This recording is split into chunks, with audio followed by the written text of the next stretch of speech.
Hey everyone, and welcome to UK Media Warrior. Today's edition, Rogue One, a Star Wars story. Now, this has been one of the top anticipated films for me in 2016, namely because I'm a huge Star Wars fan. The Force Awakens obviously was the huge breakout for all Star Wars fans. It was the first film back in cinemas for almost 40 years. So it opened again the floodgates of excitement about oncoming Star Wars films. Now, Disney and Lucasfilm have slated a number of ongoing films for the future. The episodes 8 and 9 are oncoming. The Han Solo adventure is on its way, although that might end up being a trilogy as well. So at the moment, the future is looking bright for Star Wars. But the question is, does Rogue One work? Or is it a trap? Nah, it's not a trap. But it could have been, because Lucasfilm and Disney were taking a huge risk seeing if Star Wars could work with fans and the general public as a standalone film without the old guard of Leia, Luke and Han involved. Would people go and see a Star Wars film that didn't have those characters that have become so beloved over the years? Well, going by the current box office ratings for its first weekend, they're pretty safe in their assumption that people are going to go and see a standalone Star Wars story. At the moment, domestically in the US, it's done over 150 million, which is pretty good going, and worldwide, it's done over 250 million. So it's been a huge success. I believe it's the second biggest December opening domestically in the United States. I think The Force Awakens probably still comes first on that one. But the film itself, how good is it? Is it worth the 150 million that people have currently spent in the US to go and see it? And obviously the amount of people who've gone and see it worldwide. Well, as I say, as a huge Star Wars fan, this was highly anticipated for me. And another reason that I wanted to see this was it was heavily publicized, very heavily advertised by Disney as Lucasfilm as being a war story.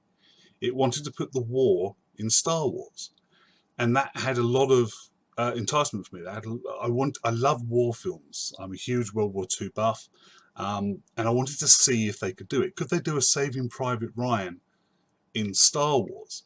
Now, I didn't honestly believe they could. The problems you've got is you're taking World War II technology that you saw in Saving Private Ryan, with people's limbs being blown off and blood flying everywhere and that sort of thing, which is horrifying and impactful. And you're trying to do the same sort of thing in the Star Wars universe, where people use blasters, which produce no blood, no splatter, don't cut legs or arms off and don't blow people apart. So it wouldn't have the same impact. Now, that said, what they have produced here is fantastic. I mean, it really is an amazing film.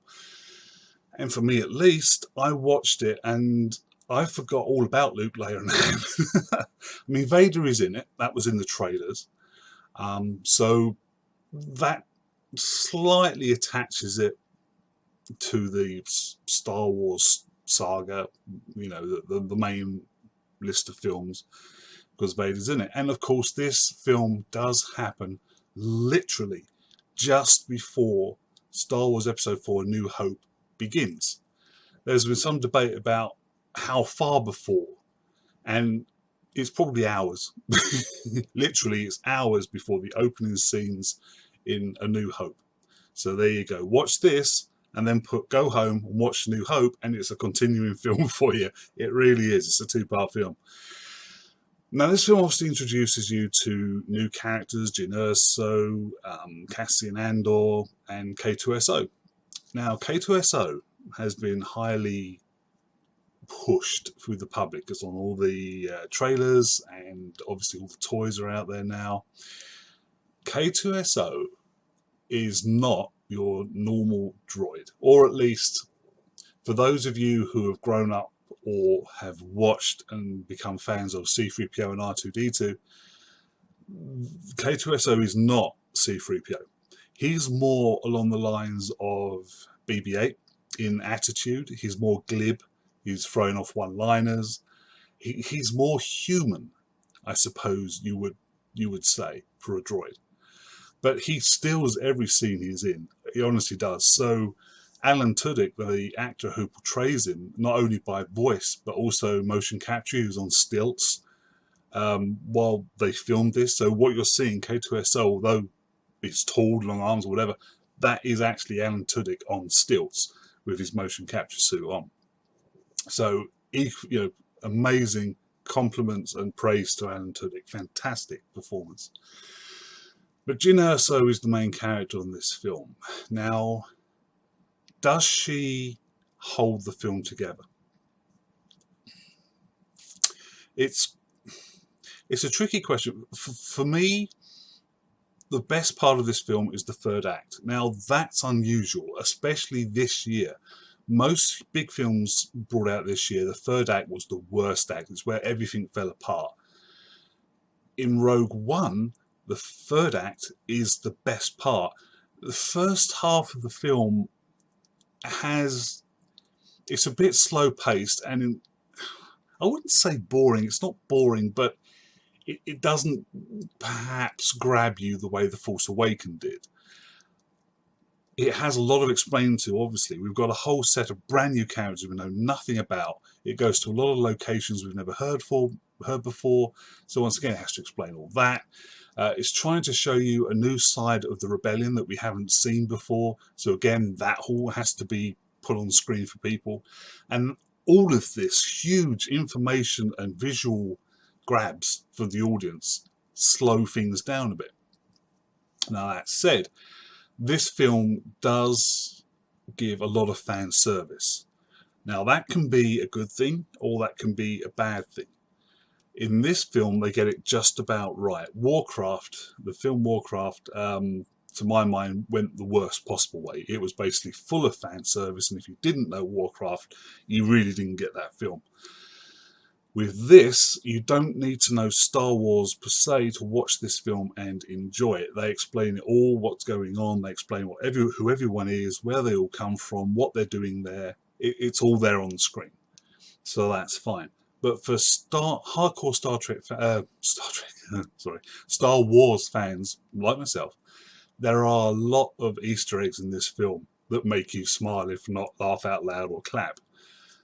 For example, there's one scene where Jyn is walking through a marketplace on the planet Jedha with Cassian Andor, and she bumps into this guy walking the other way. And when she turns to look at him, he says, "You better be careful." And it's the two guys from the cantina in A New Hope that Luke has problems with, the ones who lose their arms to Obi-Wan Kenobi. Same two guys. So that's pretty cool. During the third act of the film, during the incredible space battle, the best space battle we have seen since Return of the Jedi by far, you see Red Leader and Gold Leader. These are the guys you see on the Death Star run in Episode 4 A New Hope. They're the same people. What they have done is they've taken clips of scenes from A New Hope, Episode 4, polished them up, and put them into this film exactly the right place. They don't feel jarring. They don't feel like they've been cut and copied and pasted from another film. They just don't feel that. You can imagine these actors are in the studio today, sitting in that X-Wing and playing their parts, but that's not the case. But to keep the continuity, because these guys appear in A New Hope, they've done an amazing job of, like I say, cutting and copying from A New Hope and placing it in the dogfights during this scene, and that's fantastic, absolutely fantastic. Another big thumbs up to the visual effects is the introduction of Grand Moff Tarkin, originally played by the late lamented and deceased R.I.P. Peter Cushing, who did a fantastic job in Star Wars New Hope Episode 4 as Tarkin in there. Now what they've done here, they have literally CGI'd him in, because you can't do a Rogue One story, which is literally all about the Death Star, without having Tarkin in there, because this was his baby, this was his project. As much as it's Krennic's project in this film, Tarkin is the one who started it all off with the Emperor. It was his idea. So the Tarkin Doctrine, as it was called, required the Death Star to be built. The Emperor green lit it, and then Krennic took over and built it. So you can't do this film without Tarkin being in it. And although he is a CGI actor in the film, and although you can tell he's CGI, but not by very much, and it's a fantastic performance, and the voice acting is on point. It really is. You could easily mistake it to be Peter Cushing's voice. You really could. It's fantastic. And he has more screen time than Darth Vader. Darth Vader's in it for like maybe 5 minutes, maybe 6 or 7 minutes tops, but he doesn't need to be in it any longer than that. He's just not required. This film is about Jyn Erso, Cassian Andor, K2SO, and the other rebels who are there trying to steal the plans for the Death Star. Now, all this gushing aside, there are points in the film where there are some issues. Now, for me, one of those is the score, the soundtrack. Now, Michael Giacchino is the guy who composed the score for this film. He had 4 weeks to do so because the guy who was doing it beforehand left. So he was given this score to film for this entire movie. He had 4 weeks to do it. So that's a tough job by anybody's, way of looking at things. It was almost impossible, but he's pulled together a film score for this film. But for me, at least, it doesn't work. You don't have all the John Williams Star Wars themed medleys that you want in a Star Wars film. Yes, it's supposed to be different. Yes, it's a standalone film. Yes, it's not part of the Star Wars saga with Luke, Leia and Han. Fine. But there are some things you need in a Star Wars film, and the music has to be one. Now, Vader's theme is in there still, but you've lost the Imperial March, which would have been a huge bonus in many scenes during this film. Equally, the main Star Wars film is in short supply, and there are a number of places where the music sounded like something from the prequels, and a few places where you felt like it was building up to a grand crescendo of beautiful music, and it builds up and then it just drops. And you just feel disappointed. And it does knock you from the film a little bit, because the music and the visuals are obviously all together give you this movie-going experience. And yeah, so the soundtrack and the score, unfortunately, points to Giacchino. He tried his best, but he just didn't have the time to do what he needed to do. Equally, Jyn Erso, played by Felicity Jones, until the third act, again, she's a hard person to connect with. Other things that sort of didn't quite hit with me.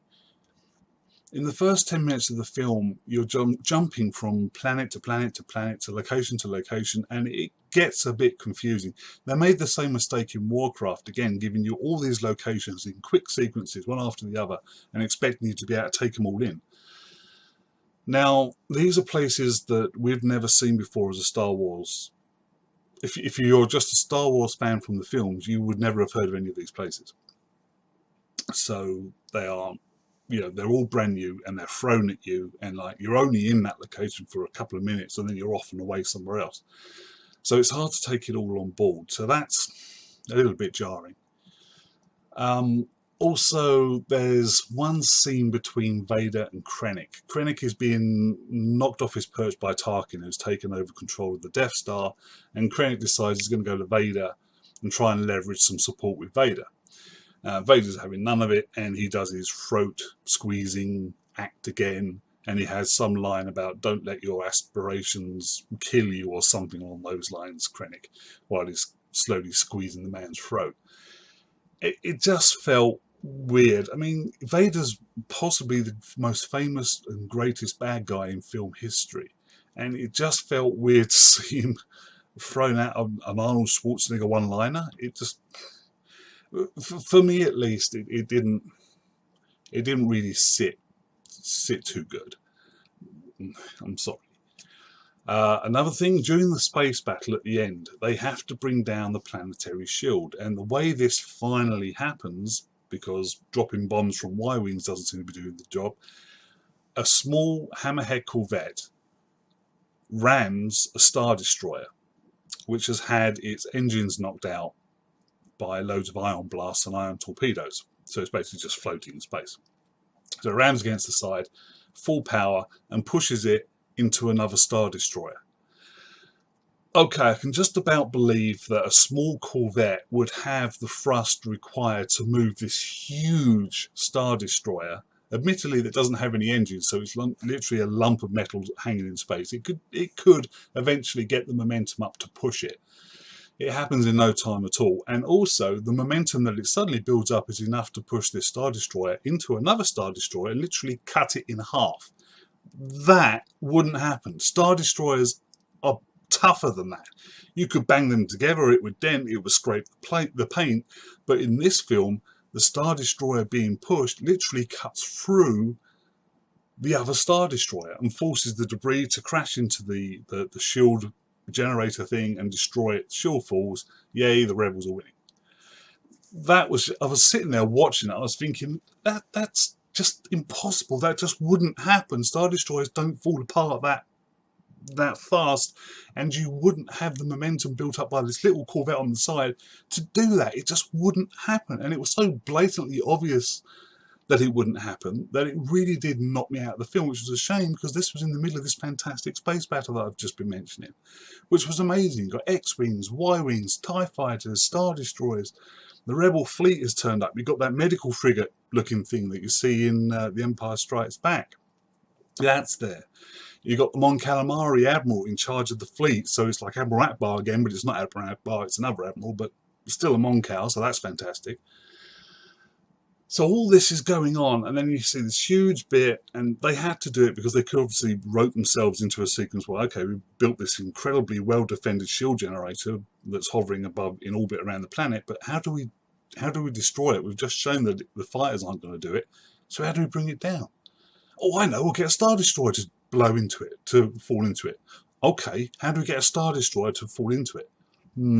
That's a bit of a toughie. How do we do that? You know, it just felt like somebody in the corner of a room in the writer's room was just, oh, I know, how about we get another Star Destroyer to ram into it, and then it falls into the thing. A little bit like the Executor's Super Star Destroyer falling into the second Death Star during Return of the Jedi.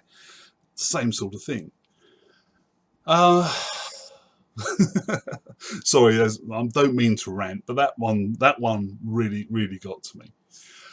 But really, other than that, other than a bit of pacing problems in the first act, halfway through the second act, and Jyn Erso, you know, Felicity Jones, perhaps not bonding with the audience during the first half of the film. She was really quite bland. Otherwise, it was a pretty superb film. The fighting on the planet's surface at the end of the film is as spectacular as the space battle that's going on above. You've got this tropical beach scene that you would have seen in the trailers, where you've got stormtroopers fighting rebel infantry on the ground. You've got AT-ATs, or attacks, as they're now, I think, armored transport, all cargo transports or something like that, AT-ACTs. Now, why they would have... I suppose this is another issue for me. Why did they have to do that? What's wrong with a standard AT-AT?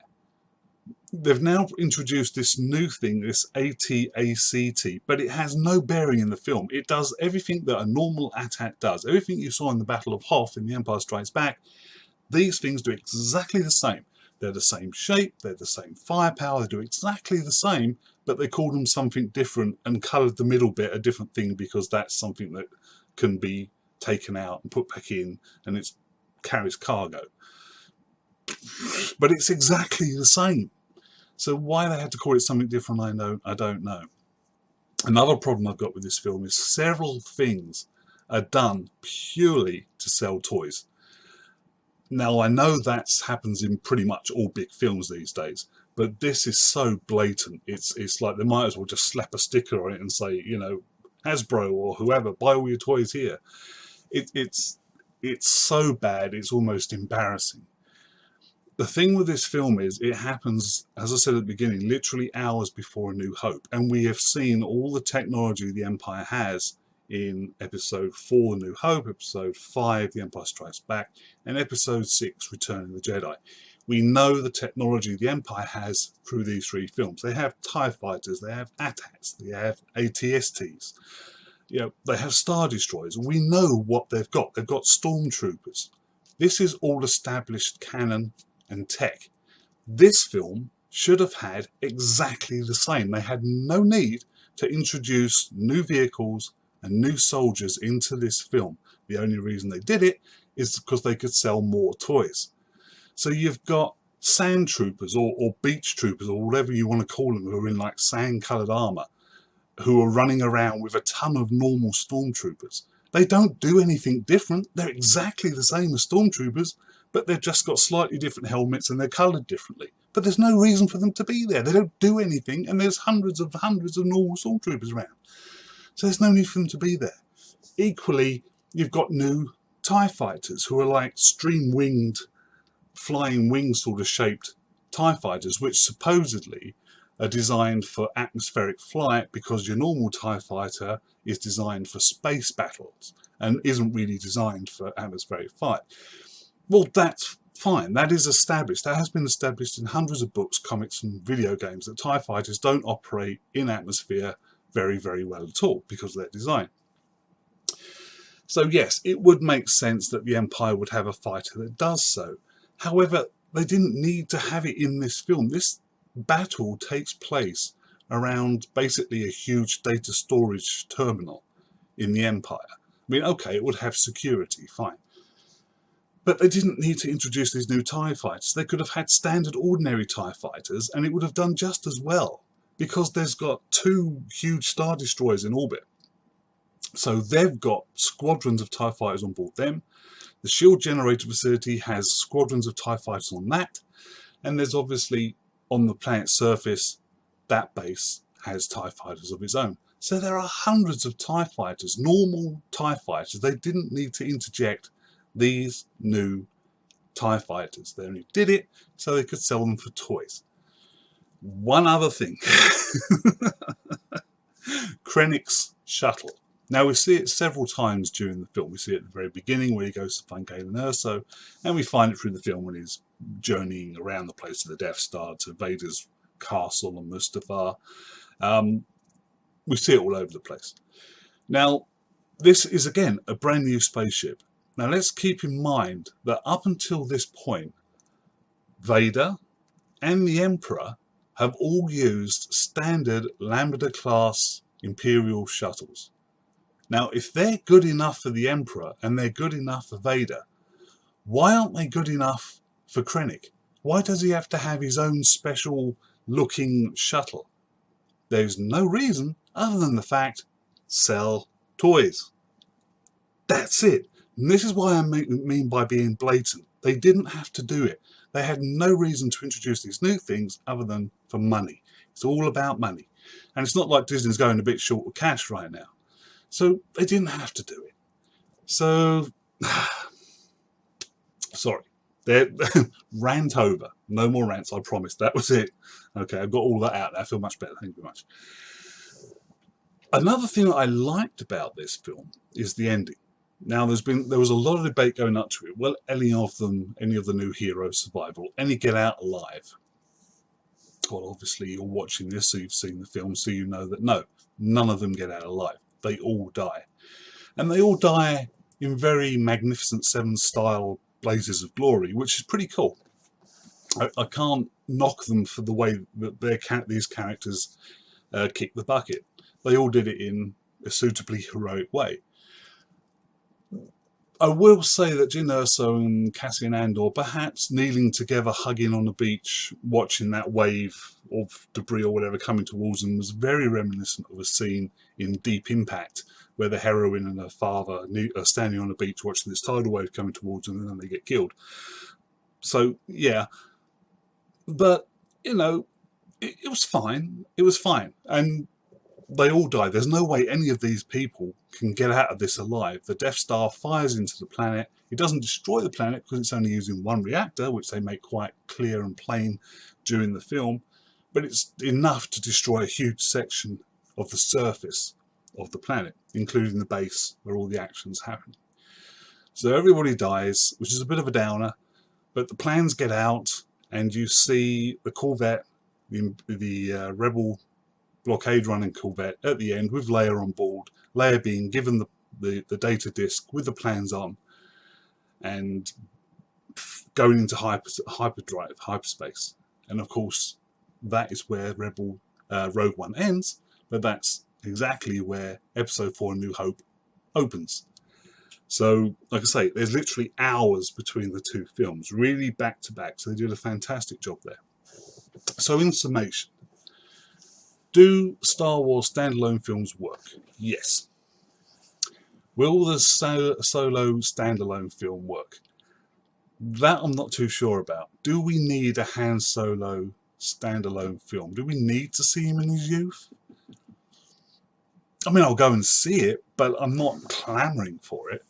It's the same with Obi-Wan. A lot of people say, oh, let's have an Obi-Wan film. We want to see what happens to Obi-Wan between when he gets dropped off at the end of the prequel films and when we see him again in A New Hope. Well, do we really? I mean, there's so much more going on in this galaxy. As Rogue One has shown us, there's a lot going on with the rebellion. You know, they've been building the rebellion up for years. So that's all going on in the galaxy. It's a huge galaxy. We could see perhaps some underworld stuff with the Hutts and the bounty hunters, perhaps. Characters absolutely not involved in the main storylines at all. You know, where were Wedge Antilles? Where were Biggs Darklighter? They weren't in the big battle at the end of Rogue One, which was a bit disappointing. I thought, if you've got Red Leader, why not have Wedge and Biggs show up as well? It'd be easy enough to cut and paste them from A New Hope and stick it in Rogue One as well. That would have been quite cool. But there are other stories out there to be told that don't require us to depend on established characters. So I don't honestly think an Obi-Wan Kenobi Solo film or the Han Solo film are required. But as I say, I'm a Star Wars fan, so I'll go and watch them. Oh, one last detraction for me from this film, the Rebel Alliance on Yavin 4, how they were portrayed. Now, there's a lot of stuff that we see in the trailers for Rogue One which does not make it into the film. A lot of the trailer stuff is not in this film.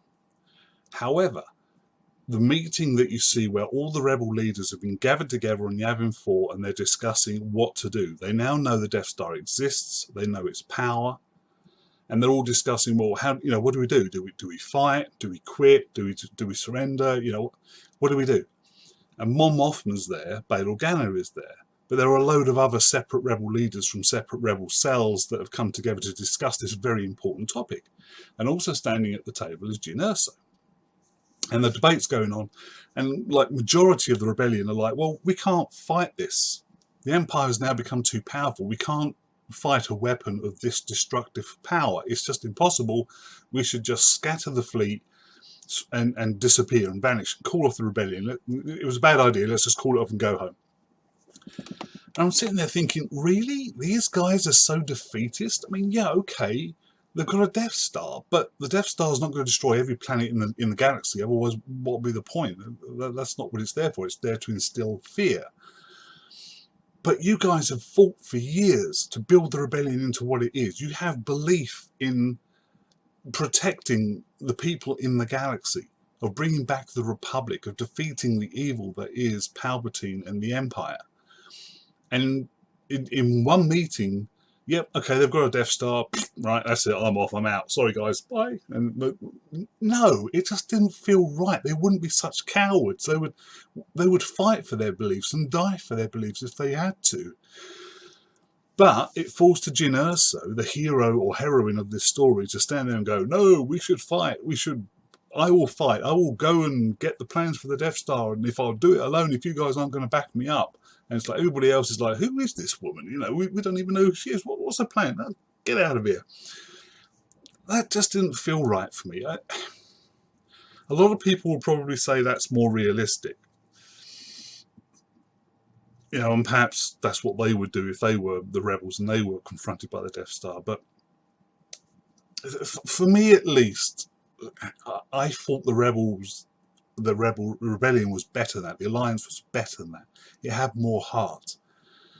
Mon Mothma and Bail Organa both wanted to fight, but then they had to because those characters are established. They were the two people who formed the rebellion in the first place, who began the Alliance against the Empire.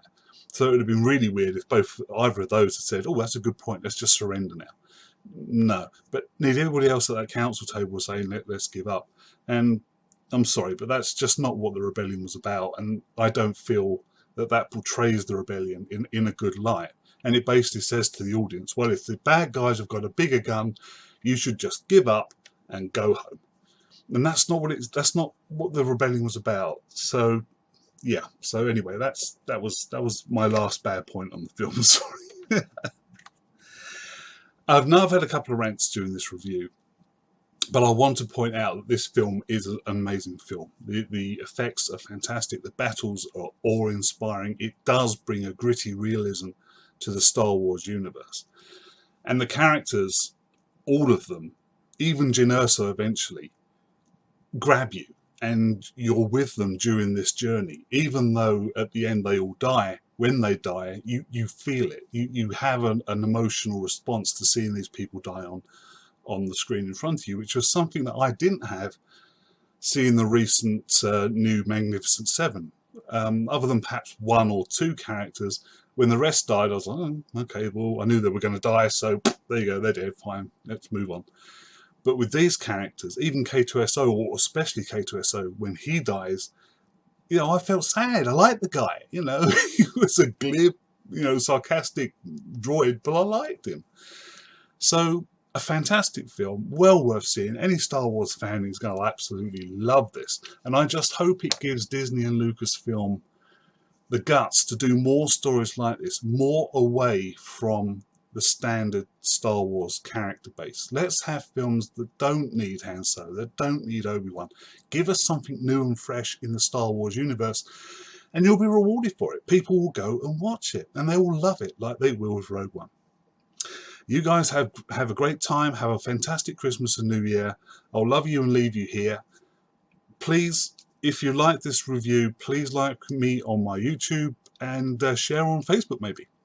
I will see you in 2017 with some new movie reviews and perhaps some new TV movie reviews. Game of Thrones is coming back. Fantastic. See you guys then. You take care until. Bye-bye.